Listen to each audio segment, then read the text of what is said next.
Queridos hermanos, queridas hermanas, en este domingo cuarto de Adviento, el pasaje del Evangelio de San Lucas nos presenta la anunciación a María. María, una sencilla y humilde joven de Nazaret, que reacciona con temblor y temor ante la sorpresiva presencia del ángel Gabriel, a la vez que se siente atraída por su saludo. El Señor está contigo, no temas, porque has hallado gracia delante de Dios. María estaba desposada con José, de la casa de David, pero llamada a compartir con él un proyecto de vida que trascendía todas sus aspiraciones. Al hijo que va a concebir le llamará Jesús, porque será el descendiente de la dinastía de David, anunciado por los profetas. El Hijo del Altísimo, cuyo reino no tendrá fin.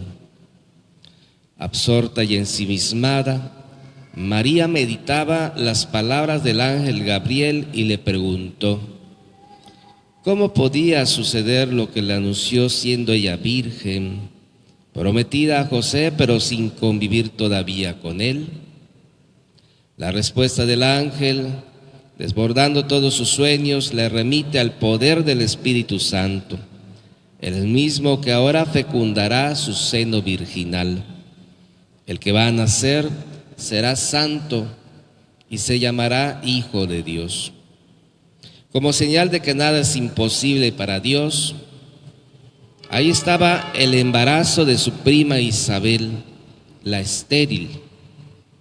Identificada con la palabra de Dios, María captó perfectamente el mensaje del ángel y no dudó en dar un paso adelante.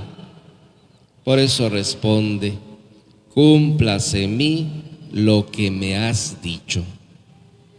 San Lucas, en base a textos proféticos del Antiguo Testamento, recoge la fe firme e inquebrantable de los primeros cristianos en la misteriosa encarnación de Jesús, desvelada a la luz de las Escrituras. Un texto en el que el evangelista Lucas nos deja también la marca de su recia y peculiar espiritualidad.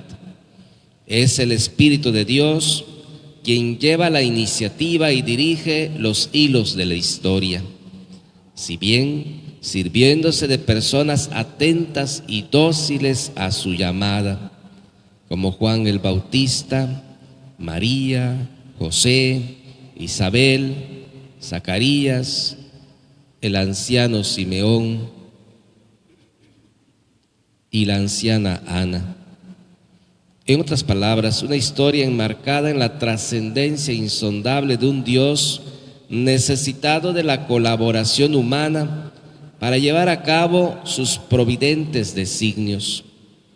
Es en el encuentro amistoso de la interioridad, no en el majestuoso templo que quería construirle David, como da a conocer la primera lectura, donde Dios encuentra su casa, como ocurrió con María. De ahí el jubiloso canto de alabanza que prorrumpe, agradecido, el corazón humano, acompañando a María en su Magnificat.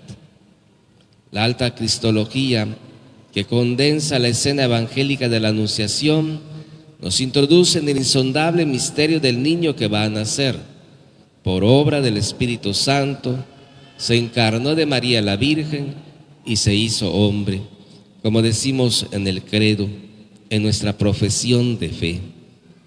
Nada extraño, pues, que el apóstol Pablo, como hemos escuchado en la segunda lectura, en la doxología final de su carta a los romanos, afirme que el proyecto salvífico de Dios, oculto desde la eternidad, ha sido ahora revelado en Cristo.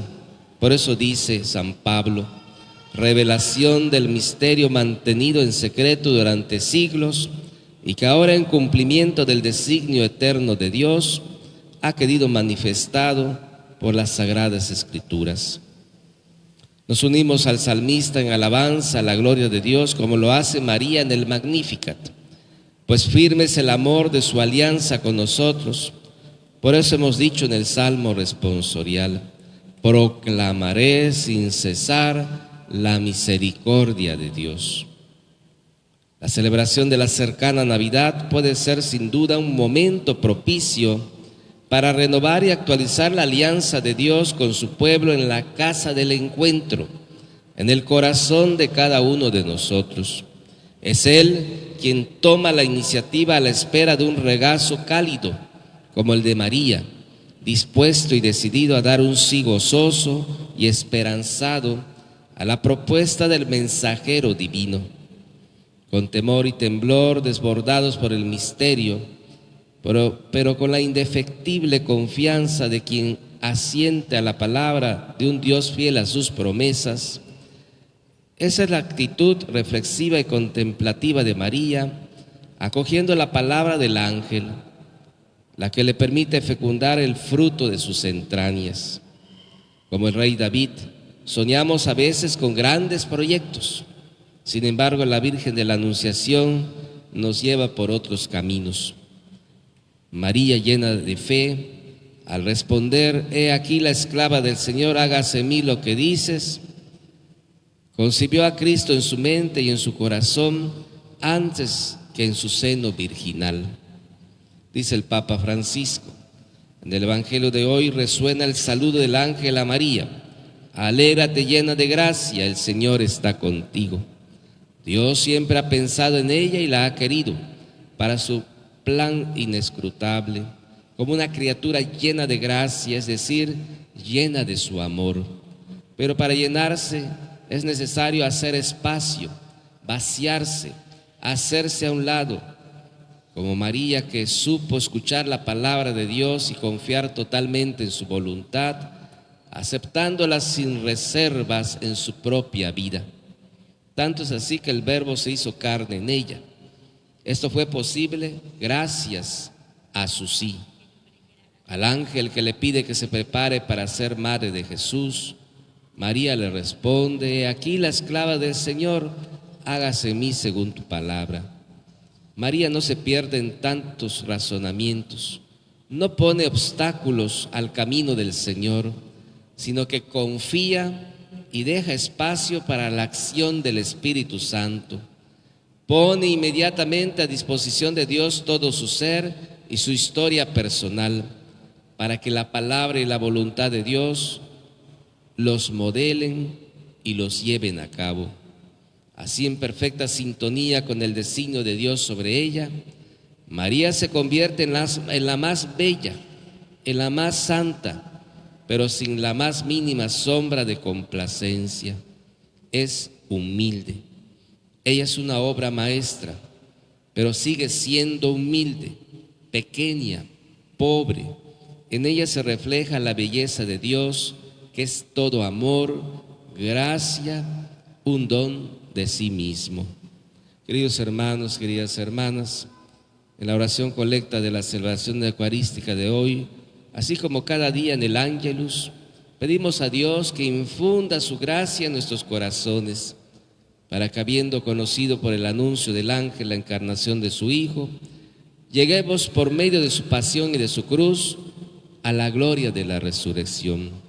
Que esto se haga realidad por intercesión de Nuestra Señora del Carmen, San José y San Andrés Apóstol, y nuestra colaboración alimentándonos de la palabra de Dios, de la Eucaristía, la oración y la realización de las obras de misericordia.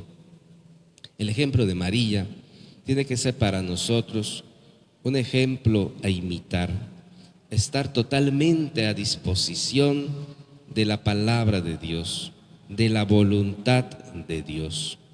Y así estaremos llenos de la gracia de Dios y haremos obras de acuerdo al amor de Dios. Que así sea.